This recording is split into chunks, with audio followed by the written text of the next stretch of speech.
जय हिंद। लिख रहा हूँ अंजाम जिसका कल आगा जाएगा, मेरे लहू का हर एक कतरा इनकलाब लाएगा। भगत सिंह ने कहा था कि अगर हमारे मरने से भारत जी उठे तो हमें हंसते हंसते प्राण त्याग देने चाहिए।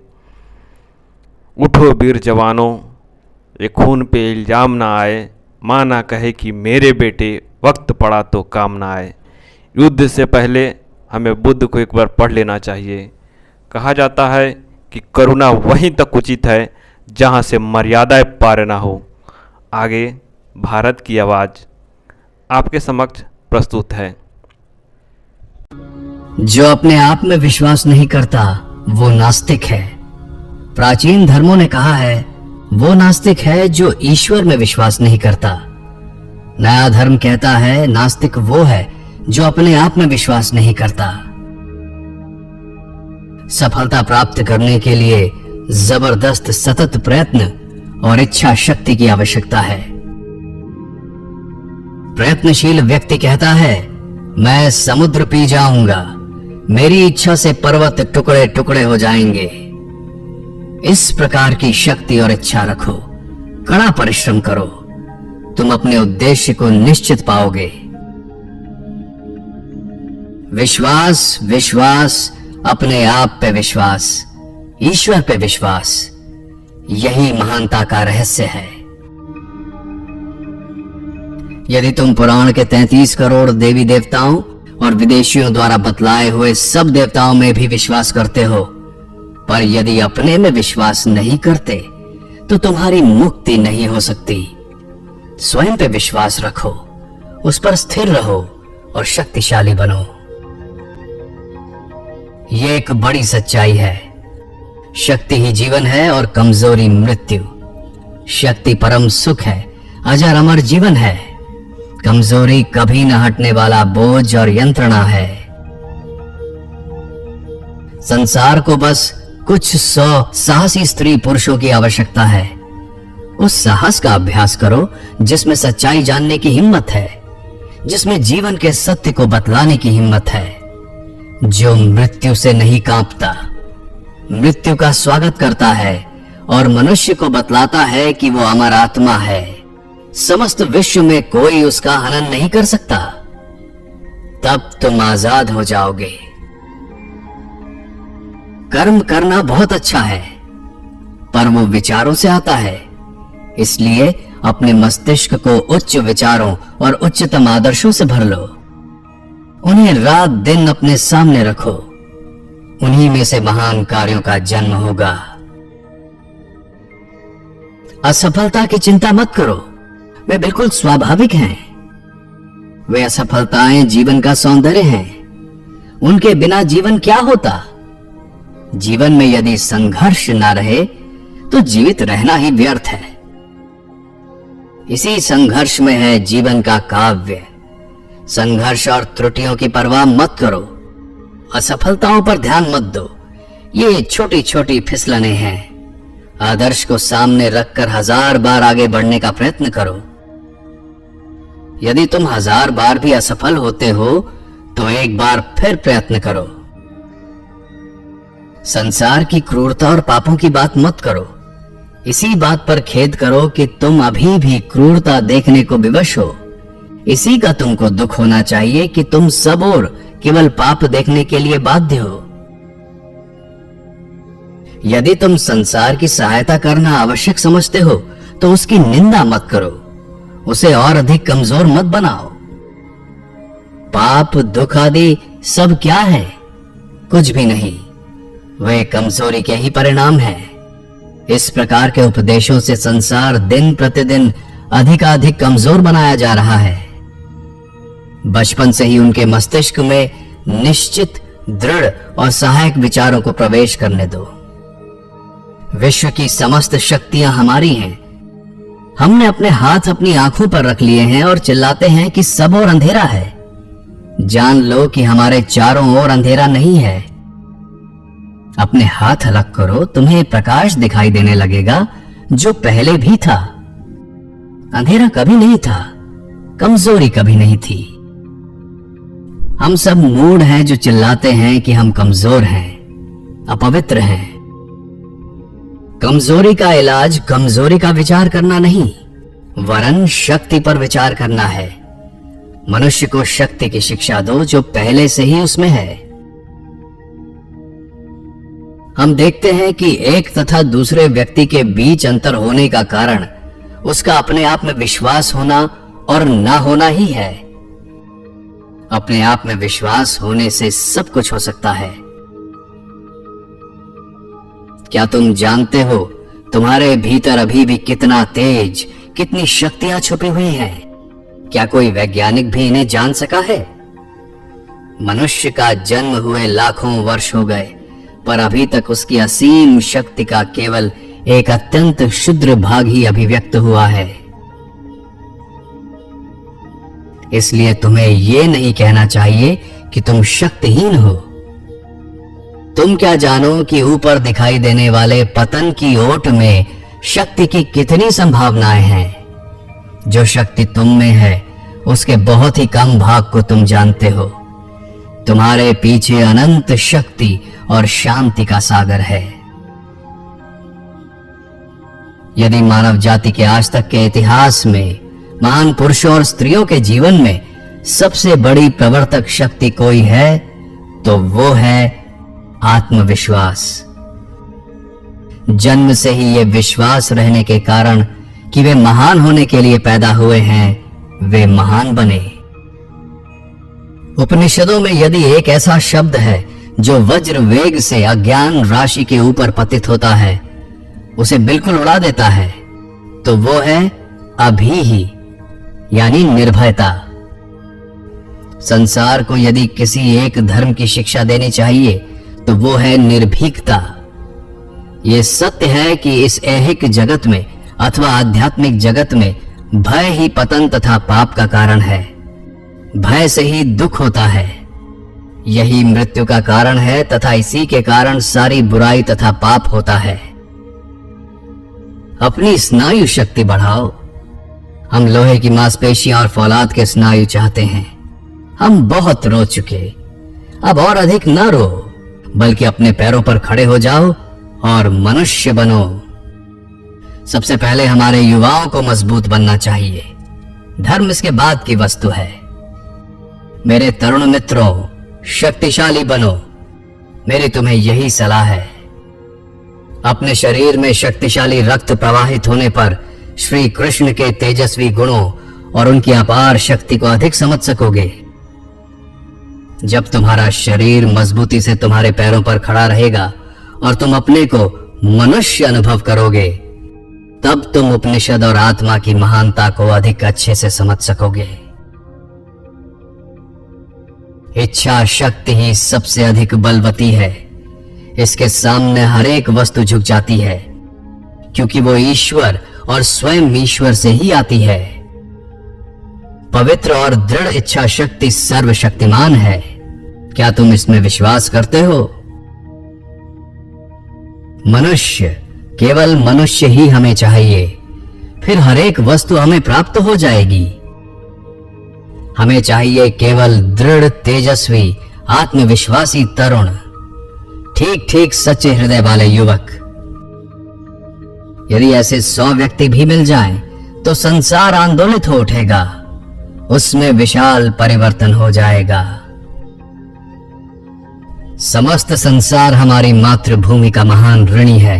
किसी भी देश को ले लीजिए, इस जगत में एक भी ऐसी जाति नहीं है जिसका संसार उतना ऋणी हो जितना कि वो यहाँ के धैर्यशील और विनम्र हिंदुओं का है। अनेकों के लिए भारतीय विचार, भारतीय रीति रिवाज, भारतीय दर्शन, भारतीय साहित्य पहली नजर में ही घृणास्पद प्रतीत होते हैं, पर यदि वे सतत प्रयत्न करें, पढ़ें तथा इन विचारों में निहित महान तत्वों से परिचित हो जाएं, तो परिणाम स्वरूप उनमें से 99% आनंद से विभोर होकर उन पर मुग्ध हो जाएंगे। अन्य देशों में धर्म की केवल चर्चा ही होती है, पर ऐसे धार्मिक पुरुष जिन्होंने धर्म को अपने जीवन में परिणत किया है, जो स्वयं साधक हैं, केवल भारत में ही हैं। अभी भी हमारे पास कुछ ऐसी बातें हैं जिनकी शिक्षा हम संसार को दे सकते हैं। यही कारण है कि सैकड़ों वर्ष तक अत्याचारों को सहने लगभग 1000 वर्ष तक विदेशी शासन में रहने और विदेशियों द्वारा पीड़ित होने पर भी यह देश आज तक जीवित रहा है। उसके अभी भी अस्तित्व में रहने का कारण यही है कि वह सदैव और अभी भी ईश्वर का आश्रय लिए हुए है तथा धर्म एवं आध्यात्मिकता के अमूल्य भंडार का अनुसरण करता आया है। हमारे अहंकारी रईस पूर्वज हमारे देश की सर्वसाधारण जनता को अपने पैरों से तब तक कुचलते रहे जब तक कि वे निस्सहाय नहीं हो गए, जब तक कि वे बेचारे गरीब प्रायः ये तक भूल नहीं गए कि वे मनुष्य हैं। वे शताब्दियों तक केवल लकड़ी काटने और पानी भरने को इस तरह विवश किए गए कि उनका विश्वास हो गया कि वे गुलाम के रूप में जन्मे हैं। हमारे इस देश में अभी भी धर्म और आध्यात्मिकता विद्यमान है, जो मानो ऐसे स्रोत हैं जिन्हें अबाध गति से बढ़ते हुए समस्त विश्व को अपनी बाढ़ से आप्लावित कर पाश्चात्य तथा अन्य देशों को नवजीवन तथा नव शक्ति प्रदान करनी होगी। ध्यान रहे, यदि तुम इस आध्यात्मिकता का त्याग कर दोगे और इसे एक ओर रखकर पश्चिम की जड़वाद पूर्ण सभ्यता के पीछे दौड़ोगे तो नतीजा यह होगा कि 3 पीढ़ियों में तुम एक मृत जाति बन जाओगे, क्योंकि इससे राष्ट्र की रीढ़ टूट जाएगी। राष्ट्र की वो नींव जिस पर इसका निर्माण हुआ है नीचे धंस जाएगी और इसका फल सर्वांगीण विनाश होगा। उपनिषदों का सत्य तुम्हारे समक्ष है, उन्हें स्वीकार करो, उनके अनुसार अपना जीवन बनाओ और इसी से शीघ्र ही भारत का उद्धार होगा। हे बंधुगण, तुम्हारी और मेरी नसों में एक ही रक्त का प्रवाह हो रहा है। तुम्हारा जीवन मरण मेरा भी जीवन मरण है। मैं तुमसे पूर्वोक्त कारणों से कहता हूं कि हमको शक्ति, केवल शक्ति ही चाहिए। तुम जो कुछ सोचोगे तुम वही हो जाओगे। यदि तुम अपने को दुर्बल समझोगे तो तुम दुर्बल हो जाओगे, वीरवान सोचोगे तो वीरवान बन जाओगे। तुम जो कुछ बल या सहायता चाहो सब तुम्हारे ही भीतर विद्यमान है। अतएव इस ज्ञान रूप शक्ति के सहारे तुम बल प्राप्त करो और अपने हाथों अपना भविष्य गढ़ डालो। जितनी अधिक मेरी आयु होती जाती है उतना ही अधिक मुझे लगता है कि पौरुष में सभी बातें शामिल हैं। यह मेरा नया संदेश है। याद रखना कि कायर तथा दुर्बल व्यक्ति ही पापाचरण करते हैं एवं झूठ बोलते हैं। साहसी तथा शक्तिशाली व्यक्ति सदा ही नीतिपरायण होते हैं। नीतिपरायण, साहसी तथा सहानुभूति संपन्न बनने का प्रयास करो। यह एक बड़ा सत्य है कि बल ही जीवन है और दुर्बलता ही मरण। बल ही अनंत सुख है, अमर और शाश्वत जीवन है, और दुर्बलता ही मृत्यु। फौलादी शरीर हो और साथ ही कुशाग्र बुद्धि भी हो तो सारा संसार तुम्हारे सामने नतमस्तक हो जाएगा। निर्भीक बनो, तथ्यों का सामना तथ्यों की भांति करो। अशुभ के भय से विश्व में इधर उधर न भागो। अशुभ अशुभ है, उससे क्या। उठो, जागो और सो मत। सारे अभाव और दुख नष्ट करने की शक्ति तुम्ही में है। इस बात पर विश्वास करने से ही वह शक्ति जाग उठेगी। हर बात को रहस्यमय बनाना और कुसंस्कार ये सदा दुर्बलता के ही चिन्ह होते हैं। ये अवनति और मृत्यु के ही चिन्ह हैं। इसलिए उनसे बचे रहो, बलवान बनो और अपने पैरों पर खड़े हो जाओ। सीखने का पहला पाठ यह है, निश्चय कर लो कि बाहरी किसी भी वस्तु पर तुम दोष न मढ़ोगे, उसे अभिशाप न दोगे।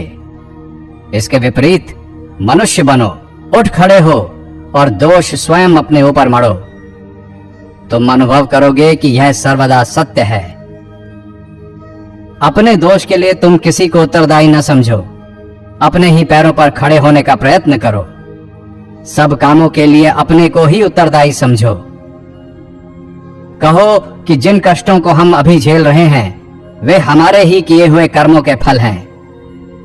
यदि यह मान लिया जाए तो यह भी प्रमाणित हो जाता है कि वे फिर हमारे द्वारा नष्ट भी किए जा सकते हैं। मेरे युवक बंधु, तुम बलवान बनो, यही तुम्हारे लिए मेरा उपदेश है। गीता पाठ करने की अपेक्षा तुम्हें फुटबॉल खेलने से स्वर्ग सुख अधिक सुलभ होगा। मैंने अत्यंत साहसपूर्वक ये बातें कही हैं और इनको कहना अत्यावश्यक है, कारण कि मैं तुमको प्यार करता हूं। मैं जानता हूं कि कंकड़ कहां चुपता है। मैंने कुछ अनुभव प्राप्त किया है। बलवान शरीर से अथवा मजबूत पुट्ठों से तुम गीता को अधिक समझ सकोगे। शरीर में ताजा रक्त होने से तुम कृष्ण की महती प्रतिभा और महान तेजस्विता को अच्छी तरह समझ सकोगे। किसी बात से मत डरो, तुम अद्भुत कार्य करोगे। जिस क्षण तुम डर जाओगे उसी क्षण तुम बिल्कुल शक्तिहीन हो जाओगे। संसार में दुख का मुख्य कारण भय ही है। यही सबसे बड़ा कुसंस्कार है।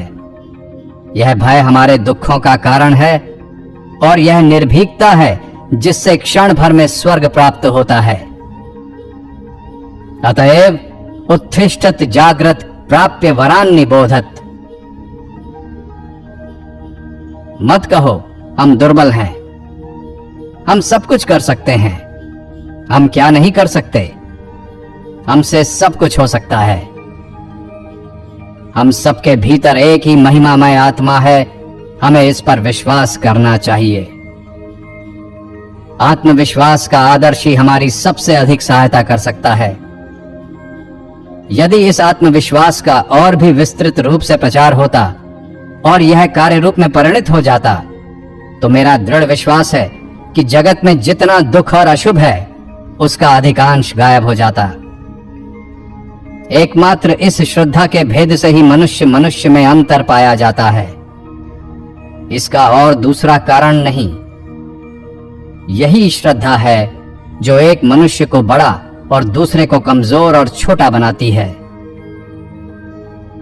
मानव जाति के समग्र इतिहास में सभी महान स्त्री पुरुषों में यदि कोई महान प्रेरणा सबसे अधिक सशक्त रही है तो वो है यही आत्मविश्वास। मनुष्य कितनी ही अवनति की अवस्था में क्यों न पहुंच जाए, एक समय ऐसा अवश्य आता है जब वह उससे बेहद आर्त होकर एक ऊर्ध्वगामी मोड़ लेता है और अपने में विश्वास करना सीखता है। किंतु हम लोगों को इसे शुरू से ही जान लेना अच्छा है। हम आत्मविश्वास सीखने के लिए इतने कड़वे अनुभव क्यों प्राप्त करें? मेरे वीर हृदय युवकों, यह विश्वास रखो कि अनेक महान कार्य करने के लिए तुम सबका जन्म हुआ है। कुत्तों के भौंकने से न डरो। नहीं नहीं, स्वर्ग के वज्र से भी न डरो। उठ खड़े हो जाओ और कार्य करते चलो। युवकों, अपने रक्त में उत्साह भरकर जागो। मत सोचो कि तुम गरीब हो। मत सोचो कि तुम्हारे मित्र नहीं हैं। अरे, क्या तुमने कभी देखा है कि रुपया मनुष्य का निर्माण करता है? नहीं, मनुष्य ही सदा रुपये का निर्माण करता है। यह संपूर्ण संसार मनुष्य की शक्ति से, उत्साह की शक्ति से, विश्वास की शक्ति से निर्मित हुआ है। जो व्यक्ति अपने प्रति घृणा करने लगा है उसके पतन का द्वार खुल चुका है और यही बात राष्ट्र के संबंध में भी सत्य है। आत्मविश्वासहीनता का मतलब है ईश्वर में अविश्वास। क्या तुम्हें विश्वास है कि वही अनंत मंगलमय विधाता तुम्हारे भीतर से काम कर रहा है?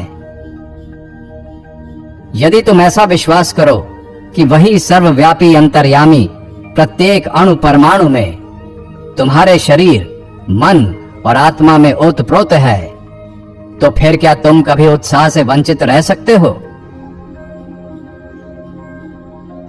हमारे पूर्वजों में ऐसा ही दृढ़ आत्मविश्वास था। इसी आत्मविश्वास रूपी प्रेरणा शक्ति ने उन्हें सभ्यता की उच्च से उच्चतर सीढ़ी पर चढ़ाया था। और अब यदि हमारी अवनति हुई हो, हम में दोष आया हो, तो मैं तुमसे सच कहता हूं, जिस दिन हमारे पूर्वजों ने अपना यह आत्मविश्वास गंवाया, उसी दिन से हमारी यह अवनति, यह दुर्अवस्था आरंभ हो गई। आत्मविश्वासहीनता का मतलब है ईश्वर में अविश्वास। श्रद्धा, श्रद्धा, अपने आप पर श्रद्धा, परमात्मा में श्रद्धा, यही महानता का एकमात्र रहस्य है। अपने पैरों आप खड़े हो जाओ, देर न करो, क्योंकि जीवन क्षण स्थायी है। अपनी जाति, देश, राष्ट्र और समग्र मानव समाज के कल्याण के लिए आत्मोत्सर्ग करना सीखो। बिना विघ्न बाधाओं के क्या कभी महान कार्य हो सकता है? समय, धैर्य तथा अदम्य इच्छा शक्ति से ही कार्य हुआ करता है। सिद्ध होना हो तो प्रबल अध्यवसाय चाहिए, मन का अपरिमित बल चाहिए। अध्यवसायशील साधक कहता है, मैं चुल्लू से समुद्र पी जाऊंगा, मेरी इच्छा मात्र से पर्वत चूर चूर हो जाएंगे। इस प्रकार का तेज, इस प्रकार का दृढ़ संकल्प लेकर कठोर साधना करो और तुम ध्येय को अवश्य प्राप्त करोगे। पल भर के लिए भी विचलित न होना, सब कुछ ठीक हो जाएगा। इच्छा शक्ति ही जगत को चलाती है। एकमात्र इच्छा शक्ति के द्वारा सब कुछ हो जाएगा। इच्छा परिवर्तन के द्वारा सबल नहीं की जा सकती, वह तो उससे दुर्बल और पराधीन बन जाती है। परंतु हमें सदैव आत्मसात करते रहना चाहिए। आत्मसात करते रहने से इच्छा शक्ति बल पाती है। संसार में इच्छा शक्ति ऐसी शक्ति है। इच्छा शक्ति संसार में सबसे अधिक बलवती है। उसके सामने दुनिया की कोई चीज नहीं ठहर सकती, क्योंकि वह भगवान, साक्षात भगवान से आती है। विशुद्ध और दृढ़ इच्छा शक्ति सर्वशक्तिमान है। तुम स्वयं ही अपने भाग्य के निर्माता हो। तुम अपने ही कर्म से अच्छे और बुरे दोनों प्रकार के फल भोग रहे हो। तुम अपने ही हाथों से अपनी आंखें मूंद कर कहते हो अंधकार है। हाथ हटा लो, प्रकाश दिख पड़ेगा। तुम ज्योति स्वरूप हो। तुम पहले से ही सिद्ध हो। उठो, साहसी बनो, वीरवान हो। सब उत्तरदायित्व अपने कंधे पर लो। यह याद रखो कि तुम स्वयं अपने भाग्य के निर्माता हो। तुम जो कुछ बल या सहायता चाहो, सब तुम्हारे ही भीतर विद्यमान है।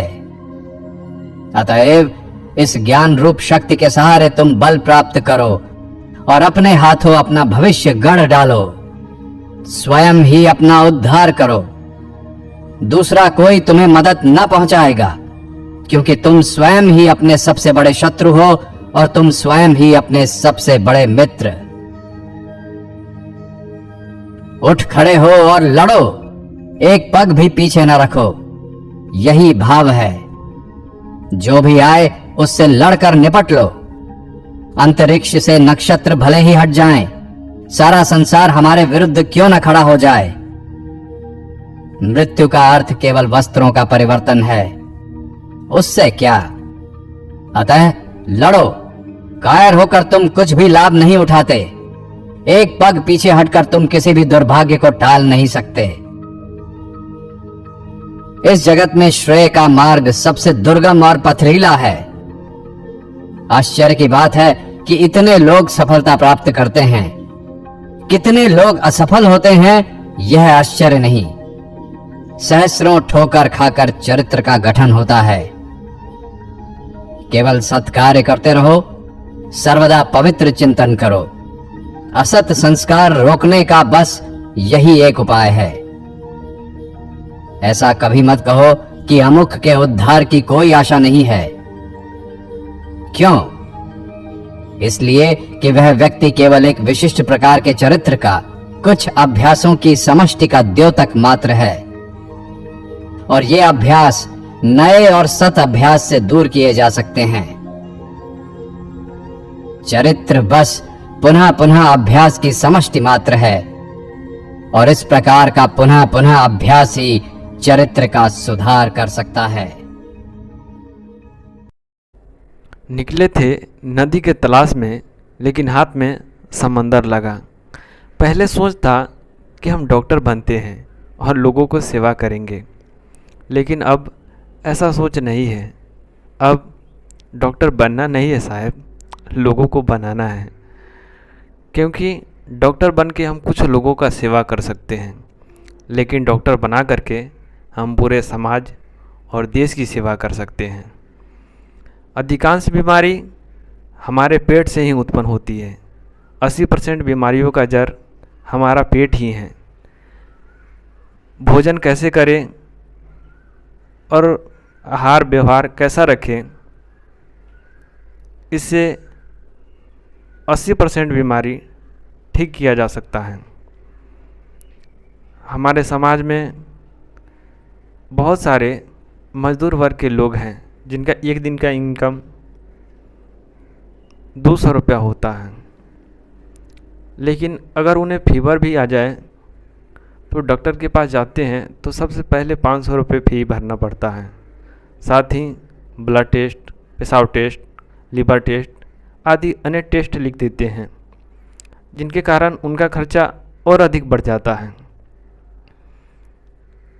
इसलिए छोटे छोटे बीमारी लोग अपने से ठीक कर सके, इसके लिए मैं लोगों को प्रेरित और जागृत करूँगा। क्योंकि डॉक्टर सिर्फ पट्टी बांध सकता है, ठीक तो भगवान ही करते हैं। इसे एक कहानी के माध्यम से समझाता हूँ। एक बार एक गांव में एक डॉक्टर होते हैं। उस डॉक्टर के पास एक मरीज़ जाता है। डॉक्टर साहब खेत में काम कर रहे होते हैं, तो मरीज़ कहता है कि डॉक्टर साहब देखिए हमें फीवर लगा हुआ है, कुछ दवा लिख दीजिए। तो डॉक्टर के पास उस समय ना तो कलम होता है और ना ही पेज होता है, तो डॉक्टर साहब एक ईंटा पर ही दवा का नाम लिख देते हैं और उस मरीज़ को दे देते हैं। कहते हैं जाओ इस दवा को लेकर के खा लेना। उस मरीज़ को लगता है कि ये ईंटा ही दवा है। उसे जाता है घरे और पीस करके पी लेता है। धीरे धीरे उसका स्वास्थ्य ठीक हो जाता है, क्योंकि उसके मन में यह संदेह नहीं होता है कि इससे बीमारी का इलाज नहीं हो सकता है। उसके अवचेतन मन की शक्ति उस बीमारी को ठीक कर देता है। इसलिए डॉक्टर तो सिर्फ पट्टी बांधते हैं साहब, बीमारी तो उसका अवचेतन मन ही ठीक करता है। लोगों में प्रेरणा के लिए मैं शिक्षक तो नहीं बन सकता, क्योंकि शिक्षक एक महान पद होता है साहब। उतना तो हमें काबिलियत नहीं है कि हम शिक्षक बन सकें, बल्कि एक सहयोगी बन सकते हैं।